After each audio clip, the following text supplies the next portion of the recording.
pluralidad. La universidad no solamente debe reflejar al país, sino iluminarlo. Pedagogía. La comunicación y la información no se pueden dejar en unas pocas manos. Razón. Disentir es un privilegio de la libertad. Opinión. La academia ha mostrado compromiso y desarrollo en las propuestas que le hace al país. Análisis. Los colombianos no habíamos visto en su dimensión el conflicto. Debate. Nosotros los académicos tenemos el vicio de preguntar por qué. La fuerza de los argumentos.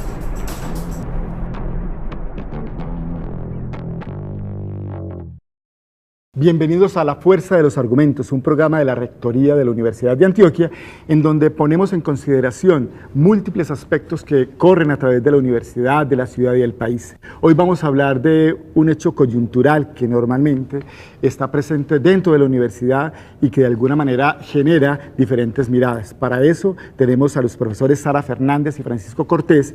A continuación les decimos quiénes son y de qué vamos a hablar. Sara Janet Fernández Moreno, colombiana, graduada como trabajadora social de la Universidad Nacional Sede Bogotá. Maestra en Estudios de Población del Colegio de la Frontera Norte en Tijuana, México. Doctora en Ciencias en Salud Colectiva de la Universidad Autónoma Metropolitana de Xochimilco, México. Actualmente se desempeña como docente y es integrante de la Junta Directiva Asociación de Profesores de la Universidad de Antioquia.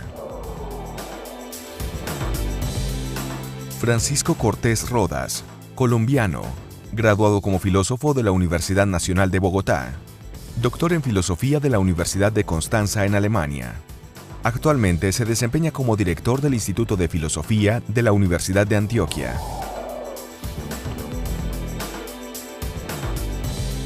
¿Qué pasa en la universidad?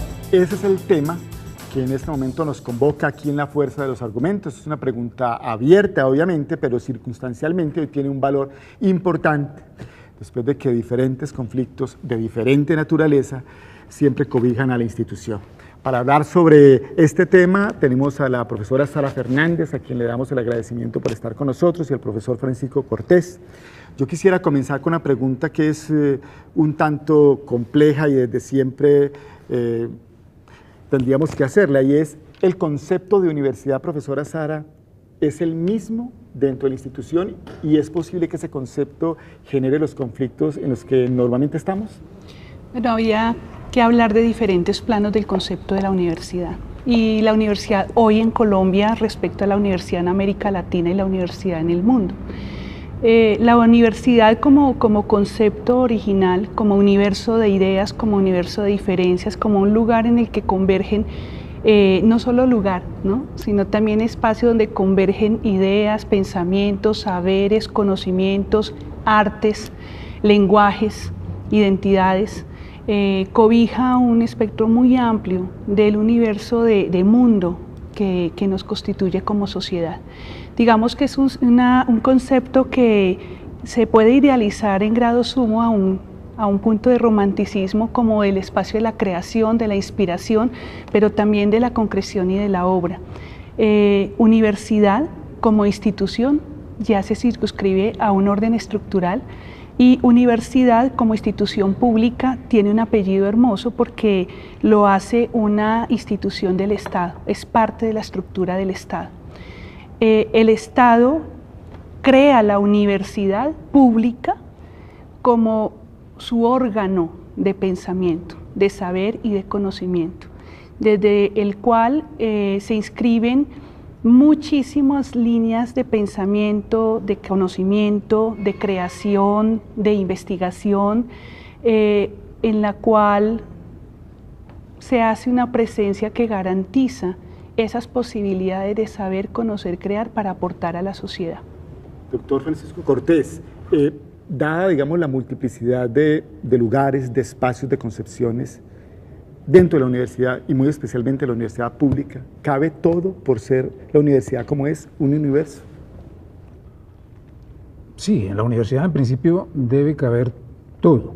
O sea, la universidad es no solamente ese ideal del que nos hablaba Sara, en el que se desarrolla la vida académica, investigativa, política, cultural, sino que en la universidad necesariamente tienen que existir en todos estos campos personas y grupos con posiciones distintas y divergentes, y radicales y divergentes, y deben caber en la universidad. O sea, la universidad como universidad pública además, tiene que darle la posibilidad a todas las expresiones, lógicamente dentro de unos marcos que están señalados solamente por un punto, que eso sea hecho de forma racional y no violenta.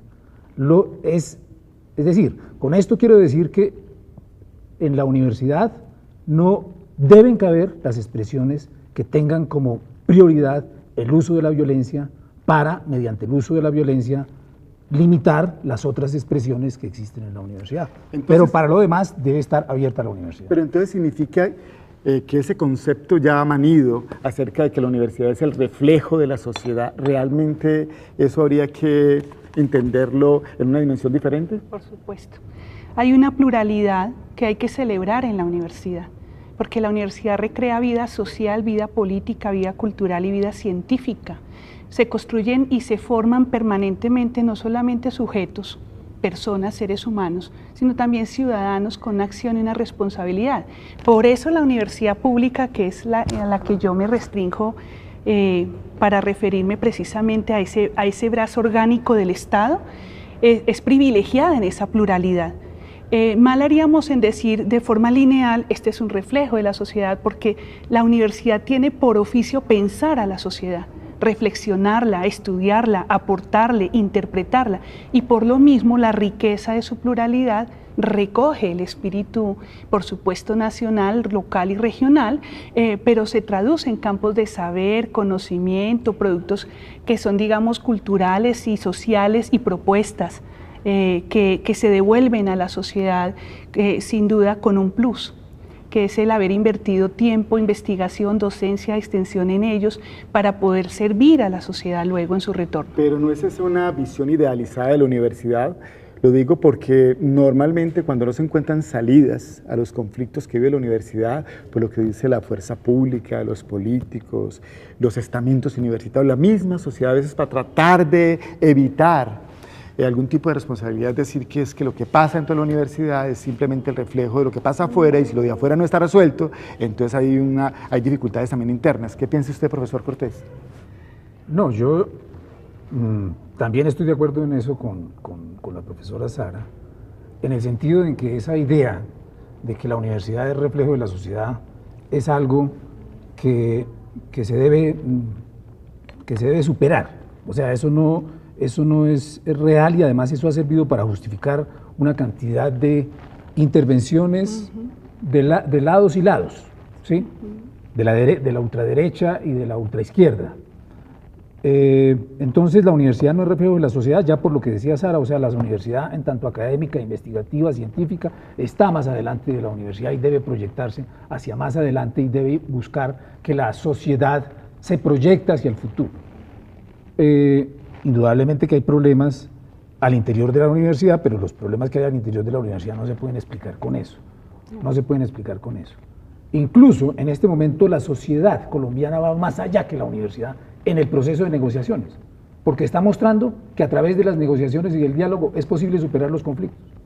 ¿Sí? Entonces, en ese sentido, la sociedad en este momento está más adelante de la Universidad de Antioquia, no de todas las universidades públicas, de la Universidad de Antioquia, que está enredada en un problema del que no puede salir. Sí. Pero entonces la pregunta sería, ¿estamos incumpliendo el papel? Porque lo que está diciendo el profesor Cortés es, obviamente, complicado decir que la universidad, que supuestamente debería estar mostrando un poco el camino de la tolerancia, del diálogo, de la solución de los conflictos mínimamente domésticos, resulta que está por debajo de las expectativas que tiene el país en este momento.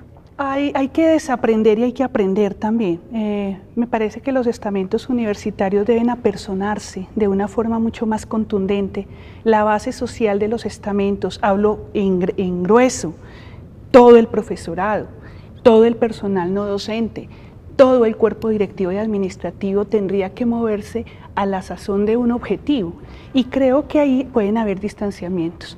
Me parece que ha caído algo en desuso que es el contacto directo y el diálogo directo. De unos años para acá se extraña el diálogo directo entre el cuerpo administrativo, el cuerpo directivo con sus estamentos. Y ese buen hábito de hablar, ese buen hábito de comunicar, ese buen hábito de dialogar y encontrarse, ha hecho distanciamientos que hoy hace que nos rezaguemos en la posibilidad de encontrarnos, y hoy particularmente en el conflicto que está atravesando la universidad.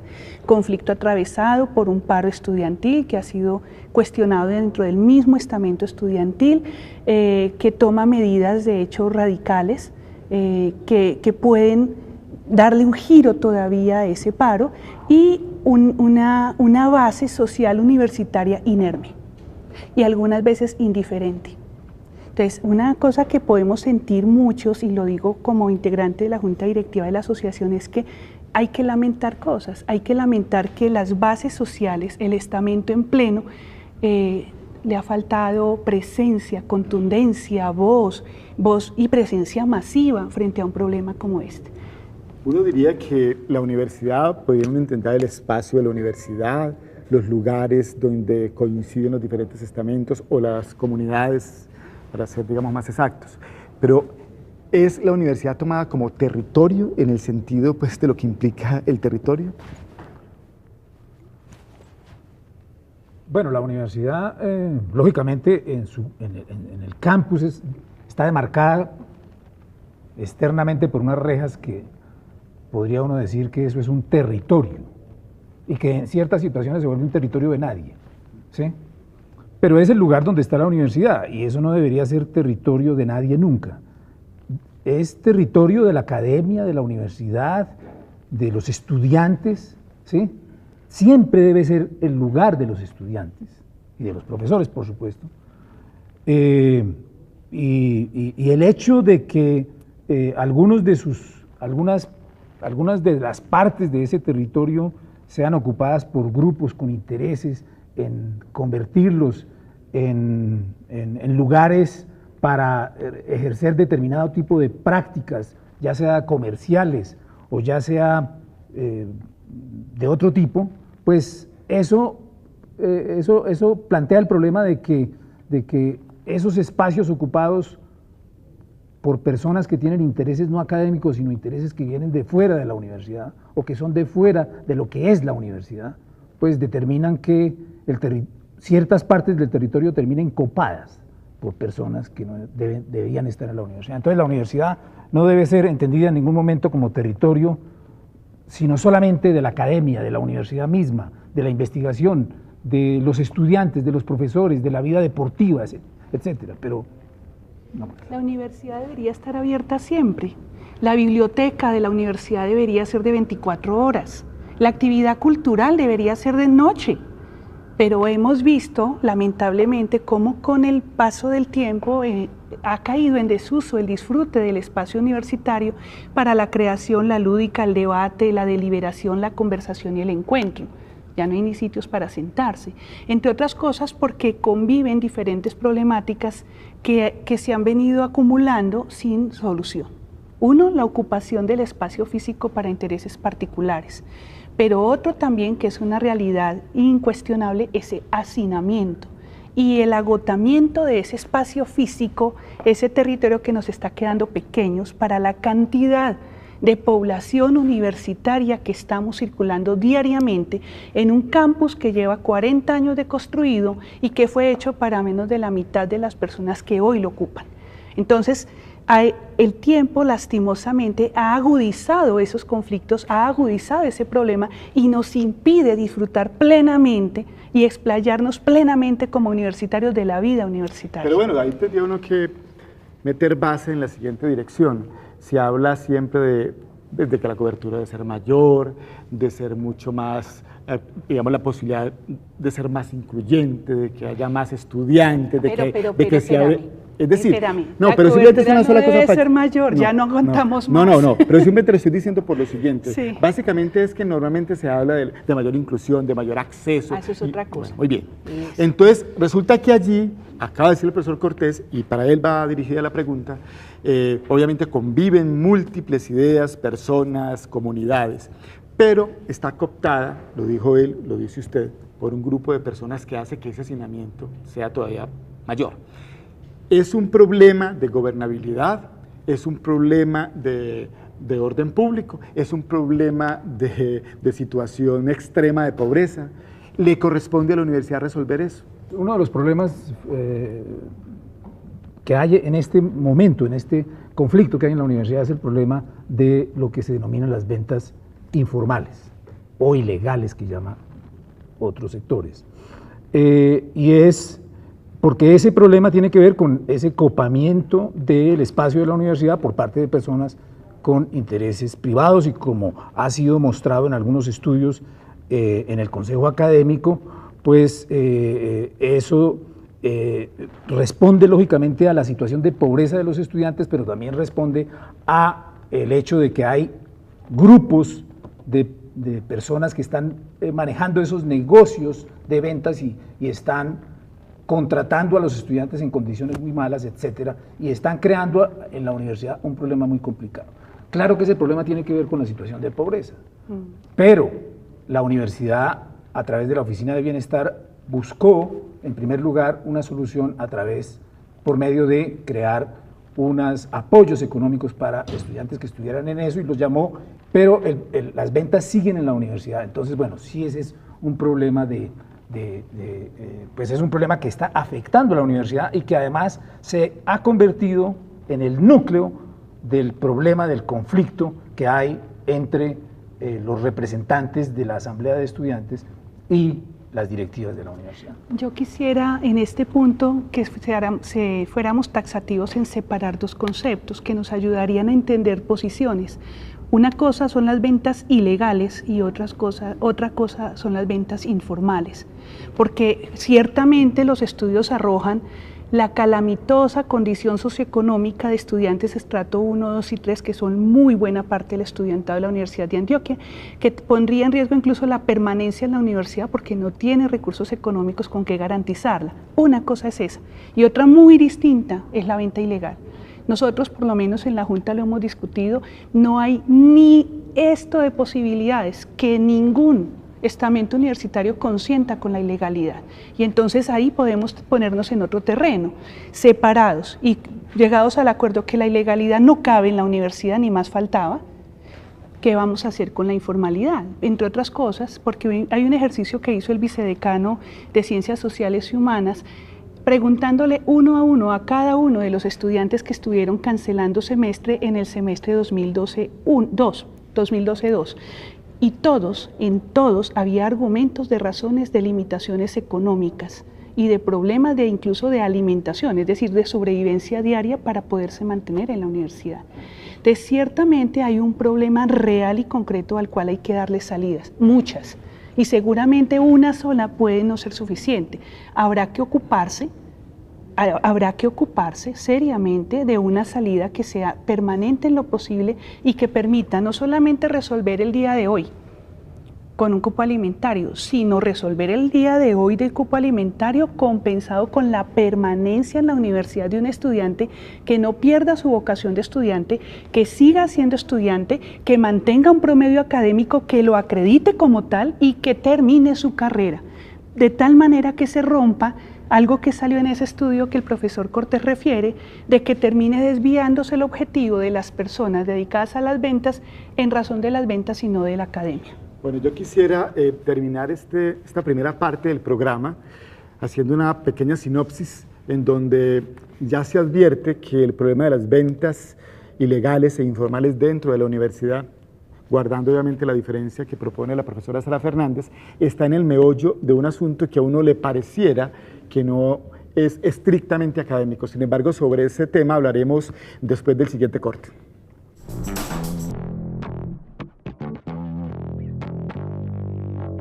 Estamos conversando aquí en La Fuerza de los Argumentos con los profesores Francisco Cortés y Sara Fernández sobre la situación actual de la universidad. Y estábamos hablando particularmente de si es responsabilidad de la universidad resolver asuntos absolutamente relacionados con las dificultades en materia económica, con los recursos económicos y con la pobreza, digamos, de los estudiantes. ¿Es una responsabilidad que también le compete a la universidad, profesor Cortés? Yo creo que hay que diferenciar varias cosas ahí. La universidad es una institución del Estado, ¿sí? Y la universidad pública tiene como función,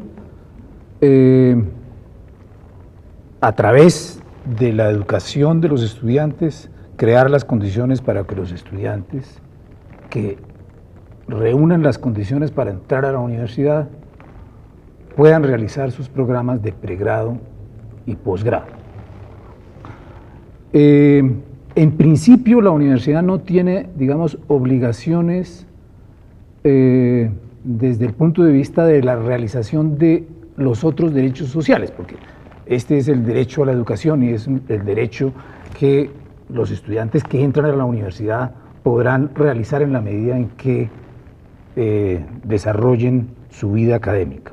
Pero digamos, las otras obligaciones, como por ejemplo la obligación de alimentación o de vivienda, en principio no la tiene la universidad. La podría tener en otras condiciones. O digamos, por ejemplo, hay universidades en el mundo que tienen esos programas. O sea, en Alemania, por ejemplo, las universidades que son solamente públicas tienen cafeterías, o sea, restaurantes, y tienen residencias para los estudiantes. En Colombia, en otra época, algunas universidades públicas tuvieron cafeterías y residencias. Digamos, los problemas que hubo con eso determinaron que esos programas fueran cambiados por otros programas. O sea, en la Nacional, por ejemplo, que es el que más conozco, fueron cambiados por unos subsidios que finalmente los estudiantes criticaron y consideraron insuficientes, pero no estoy muy seguro si eso todavía existe, pero creo que todavía existe. Entonces, digamos, hay distintas razones por las cuales esos programas no existen en este momento en las universidades públicas en el país y en la de Antioquia. Entonces, en principio, no hay esa obligación de la universidad. Eso puede hacerla, pero no es una obligación. Ahora, de acuerdo a lo que yo entiendo de la capacidad de la Universidad de Antioquia, la Universidad de Antioquia no tendría una capacidad económica para resolver esos dos problemas, digamos, de vivienda y de un restaurante. Aunque la universidad está haciendo un esfuerzo por, a través de Bienestar, brindar este apoyo con los almuerzos para un grupo de estudiantes. Entonces, ahora, el problema es el problema, o sea, para la universidad pública colombiana en este momento, resolver esos otros asuntos sociales implicaría una inyección de medios económicos por parte del Estado para las universidades, de tal manera que lo pudieran hacer. Yo diría que hay dos palabras que justifican cabalmente la preocupación de la universidad por este tema. Uno, la deserción, y dos, la permanencia, y van ligadas. La deserción ha sido estudiada como un problema de la Universidad Latinoamericana. Más del 50% de los estudiantes no llegan a terminar su carrera, y el porcentaje llega a ser más alto, sobre todo tanto en los primeros, que es la deserción temprana, como en los últimos, antes de la titulación, lo cual es una pérdida lamentable si pensamos en lo que le implica a la universidad y al Estado invertir en la formación de una persona. Eso es muy claro. Pero la permanencia es muy importante, porque la permanencia tiene relación con el rendimiento académico, pero también con el nivel académico con el que sale el estudiante. Y no es ningún secreto que tenemos una cobertura alta en estratos 1, 2 y 3, que requieren refuerzos y garantías para poder terminar su ciclo de formación. ¿Que hace falta acercamiento de voluntades? Sí. ¿Que no hay financiamiento público en la universidad? Claro que sí, podemos hacer una lista innumerable. Tenemos congelada la planta docente desde el 96. Como hemos dicho, hicimos muy bien la lección de ampliar cobertura a un nivel que yo digo no más. Es que pasamos de tener 15.000 estudiantes a tener 35.000 en menos de 15 años, con el mismo número de profesores vinculados, y con 3/4 partes más de profesores de cátedra muy mal pagos y precarizados. Y así no hay garantías para la formación de los chicos. Frente a tu pregunta concreta, sí es necesario aunar voluntades. Y es necesario también que la sociedad entienda que si quiere que nosotros hagamos el mandato estatal de cumplir la garantía del derecho a la educación superior, hay que tener con qué. Y ese llamado se le hace a la asamblea departamental, porque es que esta es una universidad pública de carácter departamental, y se le hace al país. Pero bueno, yo quiero hacer una pregunta en esa dirección. Primero, no somos opulentos, hay unos recursos, es decir, obviamente que impiden, obviamente, garantizar todas esas necesidades, digamos, solucionar todas esas necesidades. Segundo, la universidad es reconocida por tener el mejor bienestar desde el punto de vista, pues, del apoyo que le da a los estudiantes, insuficiente, pero el mejor.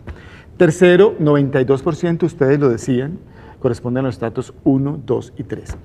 Cuarto, también se ha demostrado, según los estudios, que muchos estudiantes, que si bien pueden necesitar, digamos, esos recursos, también desvían su objeto académico dentro de la universidad, y eso hasta qué punto puede ser, obviamente, contraproducente, ¿cierto?, para la misión que tiene la universidad, que es formar específicamente a un estudiante de pregrado y de posgrado. Sí, yo insisto en que, digamos, la inversión fundamental que tiene que hacer la universidad la tiene que hacer en crear las mejores condiciones para que haya buenos pregrados, buenas maestrías y buenos doctorados. Esa, digamos, es la gran inversión que tiene que hacer la universidad, porque haciendo eso la universidad pública está creando las condiciones para que, digamos, se realice el derecho social a la educación. Indudablemente eso requiere de otros apoyos, yo estoy de acuerdo con eso, o sea, la universidad debe hacer algunos esfuerzos adicionales para que aquellas personas con menos recursos puedan permanecer en la universidad. Y esto lo debe hacer la universidad y la debe hacer el Estado, o sea, lo debe hacer, o sea, hay distintas maneras de hacerlo. Hay una cosa que es muy criticada, pero es la cuestión de las becas a través del ICETEX para los estudiantes. Esa es una manera también de hacerlo. Eso, haciéndolo bien, se puede llevar adelante. Lógicamente que haciéndolo de una manera que los estudiantes terminen y sus familias terminen endeudados, que no puedan nunca salir de ese endeudamiento, pues no, pero eso se puede hacer de una manera correcta. Entonces yo sí creo que sí se requieren algunos apoyos adicionales que vengan de la sociedad, del departamento, de la nación, para que los estudiantes puedan estudiar en la universidad. Yo quiero complementar lo que está diciendo el profesor Cortés, porque conozco la Academia Mexicana y la colombiana, y creo que sí podemos aprender de lecciones exitosas. Es decir, aquí en el país sí hay todavía universidades que mantienen servicios como este, como el de la alimentación. La Universidad del Valle es un ejemplo que puede servir de modelo. Lo otro es también romper la idea de dar, ¿no? Porque es que bienestar no es eso. Es crear las condiciones para permanecer y crear esas condiciones de contraprestación. ¿En qué términos? Rendimiento académico, participación en cultura, participación en deportes, participación en grupos académicos y semilleros. Es que hay que amarrar esto, no es solamente una política de dar u otorgar, sino cambiar ese principio, porque estamos con ciudadanos. Pero entonces tendríamos, porque hay experiencias, tanto en México como en Colombia, que colocan como contraprestación el promedio académico, y habría que dar las condiciones para garantizar ese promedio académico con equipos, salones, laboratorios, grupos dotados también, pero también la permanencia en la universidad, en actividades que tienen que ver con la universidad, semilleros de investigación, actividad cultural, actividad deportiva. Mire, las vías son muchísimas. Lo digo yo, que yo primero que todo mi pregrado lo hice en la Universidad Nacional y que gracias al promedio académico pude tener exención de matrícula. Ok, pero poder extender esos promedios académicos a que la exención de matrícula sea a tantos. Pero también en la maestría y en el doctorado, fui becada por el Sistema Público de Educación Mexicana y la condición era esa, no solamente el promedio académico, sino devolver parte de lo formado justamente a la sociedad en muchas formas. Sara Fernanda, usted me da pie para hacer una pregunta. Pareciera que entendemos que todos los estudiantes que están en este momento en situación de venta, como se le dice en la universidad, estuvieran allí porque definitivamente tienen necesidades económicas, obviamente que eso es cierto, pero también hay unos estudios, de acuerdo pues con el contexto que se le ha dado, digamos, a esta dificultad, que cuentan que hay aprovechamiento comercial de terceras personas que no necesariamente tienen como objeto la parte académica. Sobre eso valdría la pena como conocer, digamos, su opinión. Por eso, Heiner, yo decía de los condicionamientos. Es que por eso la separación entre lo ilegal y lo informal es tan importante. Porque es que lo informal tiene lo informal nos da vía a pensar universitariamente, si me lo permiten, de forma colegiada entre todos los estamentos y a replantear qué es lo que hemos hecho y cómo podemos mejorar. Es decir, es válida la percepción que tiene la profesora Sara Fernández acerca de que la informalidad, ¿cierto?, podría de alguna manera ser admitida dentro de la universidad por las condiciones de estrato socioeconómico de los estudiantes. O sea, yo entendí otra cosa en lo que estaba diciendo Sara. O sea, yo creo que ya no estaba hablando de la validez de la informalidad. Está hablando, o sea, perdón que... No, está bien. ¿Qué está diciendo? Sí, yo no estoy diciendo eso. ¿Y qué piensa usted frente a eso entonces? No, hay una realidad de apunte. No, por eso, pero ¿apoya o no apoya la posibilidad de ventas informales dentro de la universidad? No, es que mire lo complejo. Tendríamos que preguntar un montón de cosas. ¿Qué es la informalidad? No, por eso, pero... No, porque vamos, es decir, se venden seguros en los bajos del edificio administrativo, se venden planes vacacionales, se rentan fincas los fines de semana, o sea, eso también es informalidad. No, pero las ventas informales en el sentido en que la estamos entendiendo, es decir, los estudiantes en situación de venta, más allá de la interpretación de otro tipo digamos, de negocios. Yo le digo que esa realidad hay que conocerlas más a fondo y los estudios que ustedes citan y que yo conozco también, tienen que ser profundizados, está planteada una realidad, hay ventas informales en la universidad y hay que abordarlas, pero hay que abordarlas desde un sentido universitario, no como un asunto externo a la universidad, sino como una realidad que está en la universidad, la cual hay que afrontar desde la universidad con elementos universitarios. Vuelvo y digo, si esa es la realidad de nuestros estudiantes y esos estudiantes no tienen otros elementos para permanecer en la universidad, no, venga un momentico. Hay elementos para regular el promedio académico de ese estudiante, la pertenencia de ese estudiante a varias actividades universitarias. Sí, pero no es suficiente y no es solo de bienestar.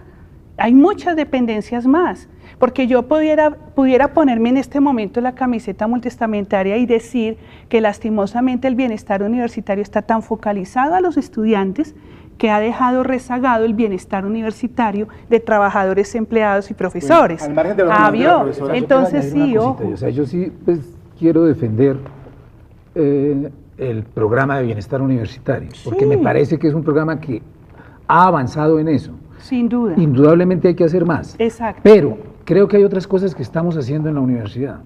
Lo digo yo en mi experiencia como director del Instituto de Filosofía. Por ejemplo, los estudiantes del Instituto de Filosofía que quieren participar en congresos, en simposios, en el país y fuera del país, reciben apoyo nuestro para hacer esas cosas. Eso hace parte de ese apoyo para los estudiantes. Entonces, yo creo que eso es una cosa que se está haciendo en toda la universidad y eso está creciendo, incluso la internacionalización que en este momento está teniendo que ver con el hecho de que los estudiantes están viajando a otros países y se están yendo por 6 meses, 4 meses, 1 año a hacer estudios en otros países. También lo digo basándome en la experiencia del Instituto de Filosofía en una relación que tiene con la Universidad de Gießen en Alemania.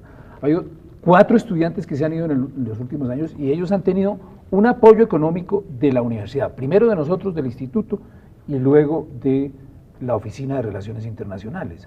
Ahora, no son grandes apoyos, pues, claro, pero son apoyos importantes que les permiten a ellos hacer esos planes que son tan importantes para la formación en su vida. Yo soy clara que hemos hecho cosas. Lo que pasa es que el problema en números es tan grande que lo que hacemos no es suficiente. Ahí volvemos al asunto. O sea, yo no quiero en lo absoluto dejar la impresión acá sobre la mesa de que no se haga. No, yo sé que se hace.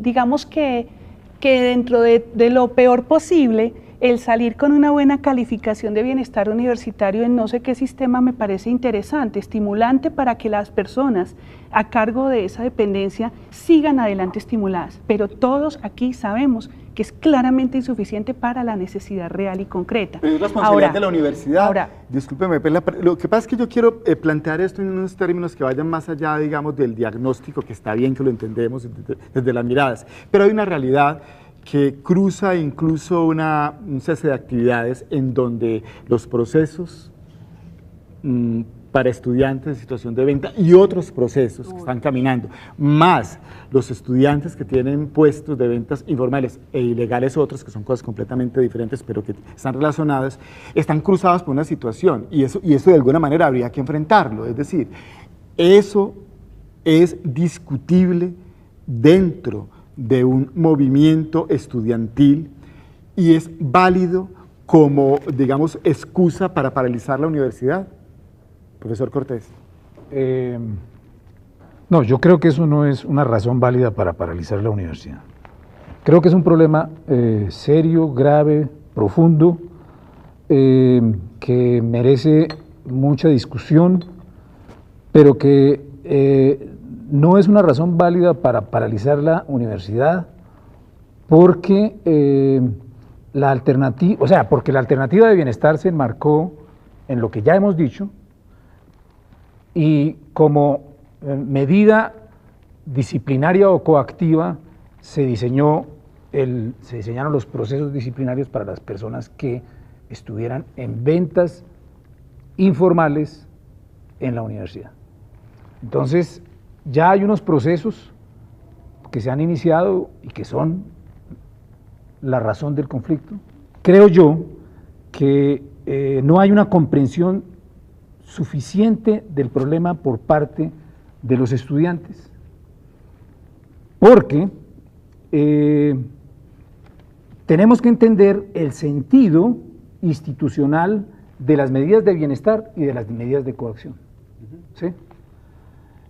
Porque se está buscando enfrentar un problema que es muy complicado en la universidad, y es que a través de las ventas informales se producen relaciones con las ventas ilegales y con otra serie de situaciones que han llevado a los problemas que viene teniendo la universidad en los últimos tiempos. Entonces, espera, pero entonces no se puede pretender desmontar ese sistema de la manera como lo están exigiendo los estudiantes, es decir, con una medida de fuerza como es el paro, o con otra medida de fuerza como es la huelga de hambre. Porque el problema sí se podría solucionar, pero requiere más tiempo. Requiere más tiempo. Y requiere más tiempo porque son decisiones jurídicas, normativas, que tomó el Consejo Superior y el Consejo Académico para emitir esa decisión, y son decisiones que no se pueden suspender simplemente porque un grupo de personas dice que eso no debe existir más. Sí, bueno, sí. A ver, aquí hay asuntos de corto, mediano y largo plazo. Y aquí hay distanciamientos también porque en el corto, mediano y largo plazo falta más diálogo, falta más negociación y falta más disposición de ambas partes. Por otro lado, de pronto la decisión del cierre, pero además la decisión del ingreso del ESMAD, del Escuadrón Antidisturbios, a los predios universitarios, acentúa ese distanciamiento. Y no hay nada más deprimente que ver la universidad vacía.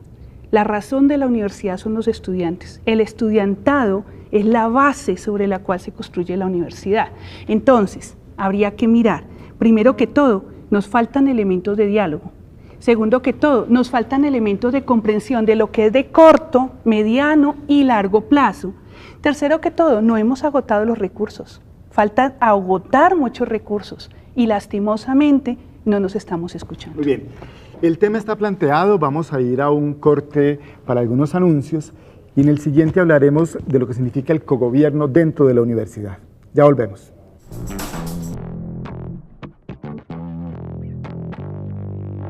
Estamos aquí de nuevo en La Fuerza de los Argumentos, continuamos con el tema ¿qué pasa en la universidad? Los profesores Sara Fernández y Francisco Cortés han hecho alusión a lo que significa la participación alrededor de temas que a veces no pareciera ser tan absolutamente académicos como los estudiantes en situación de venta, pero que también cruzan de alguna manera la condición de los estratos socioeconómicos en los que está comprometida la universidad. Quisiera muy especialmente hacer alusión a lo siguiente. Cuando en la universidad las miradas diferentes obviamente emergen, aparece el concepto, como siempre, de democracia, y democracia participativa más que representativa. ¿El concepto de cogobierno en la universidad en condiciones como esta es válido? Bueno, en primer lugar hay que decir que la Universidad de Antioquia está determinada por la Constitución, por la Ley 30 de 1992, por el Estatuto General, y en este marco se define una idea de democracia representativa. Esa democracia representativa se traduce en la idea de que las decisiones en la universidad las toman los consejos superior, académico y los consejos de facultades, escuelas e institutos. La democracia representativa ha sido muy cuestionada no solamente en el plano de las universidades, sino también en el plano nacional, y no solamente en Colombia, sino en todo el mundo, y ha sido cuestionada porque la democracia representativa de alguna forma es insuficiente para resolver los problemas de participación de las personas en el país. Pero en Colombia están pasando cosas muy importantes, y hace 3 días, con la declaración de la mesa de negociación en La Habana sobre el segundo punto, que tiene que ver con el problema de la participación política, se planteó una cosa que va a ser definitiva en los próximos años, y ese asunto que se planteó allí es precisamente el de cómo profundizar o ampliar la democracia en Colombia. Y se establecieron, claro que son unos lineamientos muy generales, pero se establecieron ya unas ideas de cómo va a ser eso para que en Colombia pueda tener una democracia más amplia. Ahora, eso se hizo, o eso está planteado en la relación entre democracia representativa y profundización de la democracia. Entonces yo creo que en la universidad pública también debe plantearse eso, ¿sí? No se debe plantear una cosa que yo he cuestionado aquí en la universidad, y es la idea de un poder constituyente universitario, porque esa idea de cogobierno, porque esa idea hace crear una gran confusión en el sentido de que con esa idea se va a reemplazar los mecanismos de democracia representativa. Entonces ahí creo yo que en lo que tenemos que mirar ahora, ¿sí?, es en esa solución que se encontró en las negociaciones de La Habana, porque es un profundo reclamo que tenemos los colombianos de que la democracia sea más amplia y de que haya mejores condiciones de participación y de seguridad, y eso es lo que nosotros también tenemos que utilizar como modelo para la universidad. A mí me gustaría retomar 2 elementos que dice el profesor. Claro que hay un mal, aquí hay un mal, digamos, un mal entendimiento, tal vez un malestar acumulado por la democracia representativa. Y hemos hecho varios foros, y usted mismo nos ha acompañado en algunos foros donde hemos manifestado nuestra inconformidad por la forma como en la universidad se concentran los poderes en el superior y en el académico, y muy particularmente por la conformación de estos 2 organismos. Por ejemplo, hay una inconformidad generalizada, y es que la conformación del Consejo Superior Universitario no representa a los estamentos universitarios, representa mayoritariamente intereses ajenos y externos a la universidad, y los estamentos universitarios se quedan en una minoría absoluta.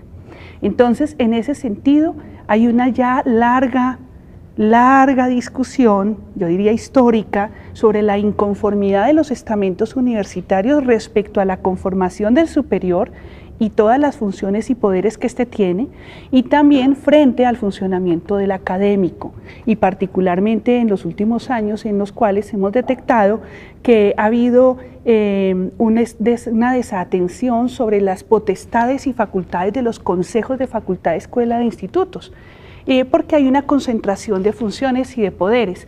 Y en ese sentido ha entrado la reflexión de pensar otras posibilidades que hemos podido aprender o entender o escuchar de otras universidades que tienen una estructura de gobierno diferente. Profesora Sara, discúlpeme que quisiera volver a traer la discusión alrededor del tema coyuntural y específico, en donde obviamente este par de visiones confluyen, pero quisiera muy específicamente que habláramos alrededor de si esa, digamos, cogobernabilidad, por decir de alguna manera, garantizaría que situaciones como las que estamos viviendo en este momento se redujeran. Es que la formulación de la pregunta tiene un sesgo que se cae por sí. O sea, no hay ninguna fórmula que garantice que no haya problemas en la universidad, porque entonces no estaríamos reconociéndonos como universidad pública que somos, volviendo al principio, como universidad pública que somos plural, diversa, con conflictos, con diferencias. Por supuesto que habrán problemas siempre. Ahora, tenemos que propender por tener las estructuras de gobierno que nos representen de la mejor manera y además que escuchen de la mejor manera en todas las direcciones. ¿Y la corresponsabilidad y cómo funcionaría entonces? Porque estoy de acuerdo, bienvenida a la participación, pero también hay una corresponsabilidad en las decisiones. Siempre hay un ¿Cómo se podría garantizar eso, profe? Es decir, jurídicamente. No, si se produce una ampliación de la democracia, eso quiere decir que más personas entran a tomar parte del gobierno en sus distintas instancias e instituciones. Y pues la responsabilidad es la responsabilidad de los que participan, es la responsabilidad de los ciudadanos. Es que si queremos que haya más democracia, es porque los ciudadanos quieren tomar parte en los procesos de toma de decisiones. Claro. Y si quieren tomar parte en los procesos de decisiones, tienen que tener después una actuación responsable frente a las decisiones que tomen. Eso esperaría uno de quien quiera más. Es que no es todo zambenga y nada zambaya. Ojo con eso. Es que en la participación existe la responsabilidad y el que decide asume la responsabilidad sobre lo que decide. Aquí nadie está pidiendo, digamos, privilegios. Lo que se está pidiendo es una profundización de esos espacios participativos en donde el espíritu universitario y los estamentos universitarios que conforman la universidad de verdad estén en la universidad, no afuera. Para el caso específico de los estudiantes, obviamente, en donde voy a volver a traer la discusión alrededor de los estudiantes en situación de venta y alrededor de la unidad de asuntos disciplinarios estudiantiles, que entre otras cosas no se creó solamente, tengo entendido, para el caso específico de los venteros ambulantes, sino en general una unidad de asuntos disciplinarios estudiantiles, al menos así reza, digamos, el acuerdo. Cuando los estudiantes piden hacer parte, que es una de las peticiones que tienen, ¿eso de alguna manera podría ser, digamos, viable en una institución? Es decir, hacer parte de una instancia que a su vez es también quien me controla, por decirlo de alguna manera. No, en el mecanismo que tenemos en este momento ya hay la posibilidad de que los estudiantes hagan parte. No es suficiente, tiene que ampliarse, ¿sí? Pero ellos deben hacer parte de una manera más amplia. Ellos no pueden gobernar la universidad. Claro que tampoco lo están pidiendo, están hablando de cogobierno o los que hablan de cogobierno, pero ellos no pueden, o sea, los estudiantes no pueden gobernar la universidad, así como los estudiantes no pueden ser jueces de sí mismos, que es una cosa que hay que aclarar también con ese punto de que reclaman ser miembros de la comisión que juzgue a los estudiantes. Es que eso va contra la lógica jurídica, porque los estudiantes no pueden ser jueces, o sea, no están preparados para ser jueces. Son estudiantes de tercero, de cuarto, de quinto semestre. Ser juez es un asunto, es que hay que saber de derecho, hay que ser abogado, hay que tener experiencia jurídica para poder ser juez o parte de una comisión en donde se juzga.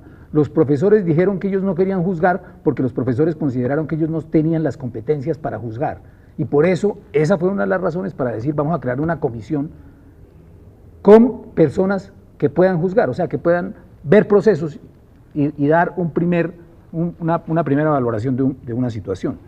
Pero entonces tampoco pueden gobernar, eso hay que aclararlo. O sea, por eso la idea de poder constituyente a mí me pone muy nervioso, porque entonces es que la asamblea de los estudiantes se convierte en el poder constituyente de la universidad. Eso. Ahí hay una discusión riquísima que pone el profesor y quiero enfatizar varias cosas.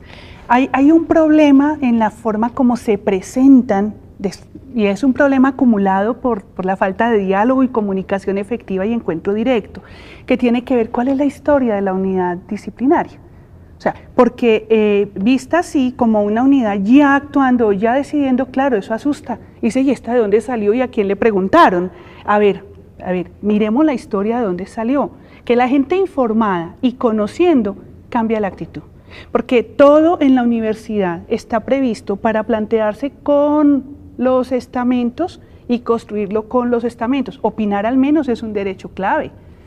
Poder proponer es un derecho clave, por eso necesitamos profundizar la participación y la democracia, precisamente para que esas soluciones, ¿sí?, sean de verdad consultadas o concertadas, no con la pretensión de que perdamos gobernabilidad si permitimos que no, pero participar, escuchar, debatir y construir conjuntamente es una vía. ¿Es un asunto de información o es un asunto de comprensión o de aceptación de la norma? No, yo creo que es un asunto de, sí, sería necesaria mayor información, sí. Y es necesaria una mayor comprensión de la norma y de los papeles que les corresponden a las personas, a los estudiantes. Y eso tiene que ver con la formación política. Es que falta formación política en la universidad, porque es que la comprensión de un estudiante de por qué no puede ser juez, pues eso es educación política, ¿sí? La comprensión que tiene que tener el movimiento estudiantil de por qué un proceso disciplinario que ya va en un determinado nivel de desarrollo no puede ser detenido por el rector, es falta de comprensión política. ¿Por qué? Porque un proceso disciplinario no lo puede detener ninguna autoridad, solamente hay que esperar a que la autoridad instituida para eso termine el proceso disciplinario, o un juez posterior, pero no el rector, eso no lo puede hacer. Entonces eso es fenómenos de comprensión de las normas en las que nosotros, pues las que rigen la institución universitaria, ¿no? Es que la institución universitaria tiene muchas normas y eso, claro, es que la educación política no es tan fácil, es una cosa muy complicada, porque es entender las normas de la vida democrática. Y las normas de la vida democrática hace parte por entender la Constitución y la Ley 30 de 1992, que es la que sí, bueno. Con la venia de los dos profesores, no nos queda sino, y eso que ya estamos pues pasados de tiempo, 1 minuto y medio. Y voy a hacer una pregunta que es compleja pues para resolverla en 30 segundos por cada uno de ustedes. Una nada más. Una pregunta. Escenario posible de la universidad a partir de hoy y hasta el próximo año, si los lugares de encuentro, como se han planteado aquí, no tienen, digamos, esa posibilidad de visibilizarse, o al contrario, alternativas para que realmente ese escenario sea positivo. La Asociación de Profesores y la Junta Directiva se dispone a facilitar, a mediar, a hacer todo lo posible para que el encuentro, la negociación y el diálogo vuelvan. Incluso hemos propuesto comisiones mediadoras, facilitadoras, conformadas por 2 profesores de la Comisión de Ética de la Universidad y 2 dignatarios de la Junta Directiva. ¿Ha faltado diálogo realmente? ¿Qué dice usted, profesor? Se han creado algunas condiciones de diálogo, pero ha habido mucha radicalidad en las posiciones. Y ha habido mucha radicalidad, especialmente en las posiciones de los estudiantes. Entonces esa radicalidad determina que el diálogo sea muy difícil, pero desde lo que se planteó en el Consejo Académico, se abre la universidad para que se inicie un proceso de diálogo, para que se razone, para que se hable, para que los estudiantes vuelvan a la universidad y para que los estudiantes decidan que la universidad debe estar abierta para que se desarrolle su vida académica normal, con clases y con asambleas, con clases y con debates, pero que el semestre se pueda seguir y podamos este año y en los próximos meses del otro año terminar este semestre.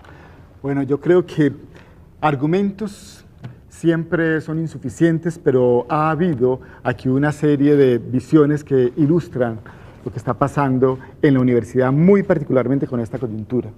Los esperamos en una próxima edición de La Fuerza de los Argumentos. A la profesora Sara Fernández, muchísimas gracias. Al profesor Francisco Cortés, muchas gracias. Y a ustedes también. Nos vemos pronto.